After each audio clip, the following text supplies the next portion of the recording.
Hantu kembali lagi. Mari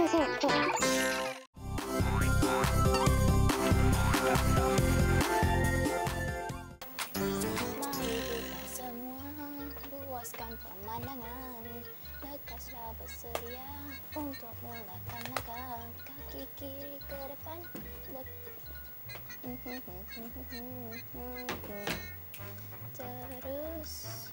maju terus. Hai Jack. Hai. Hai, komputer River ni semua dah tutup dah? Dah. Hai Jack. Hai Bas. Wah, nampaknya kamu kemas seorang-seorang. Kesian kamu. Tolonglah Bas. Tolonglah sekali. Oh, dah nak habis dah kemas. Sebab kan dah penghujung rancangan Bas. Kita dah di penghujung rancangan. Tapi ingat tahu, kita belum beri kawan-kawan di rumah tu dengan soalan kuis lagi. Bas. Jadi kawan-kawan, saksikanlah soalan kuis di kaca TV anda. Soalan kuis minggu ini. Apakah menu yang disediakan oleh Labu dan Labi pada episod kali ini? Apakah tajuk news at Kids on 2 pada minggu ini? Kalau korang dah tahu jawapan, hantarkan ke alamat yang tertera di bawah ini atau emailkan ke interaktif@kidsonto.tv.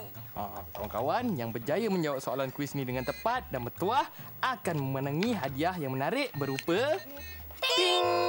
Pengirim email dan hasil karya akan mendapat hadiah hebat sumbangan Bank Simpanan Nasional berupa akaun Giro Kelab Penabung Muda berjumlah RM150 Malaysia. Hamper buku cerita yang terbaik bernilai RM120 Malaysia sumbangan Karnadia. Voucher Da Vinci Creative Kids iaitu pendaftaran percuma dan baju tea dengan nilai RM100 Malaysia. Serta cenderahati istimewa Kids on 2 berupa sehelai baju tea. Pastikan setiap penyertaan mempunyai butiran lengkap seperti berikut. Nama penuh, nombor kad pengenalan, alamat penuh dan nombor telefon.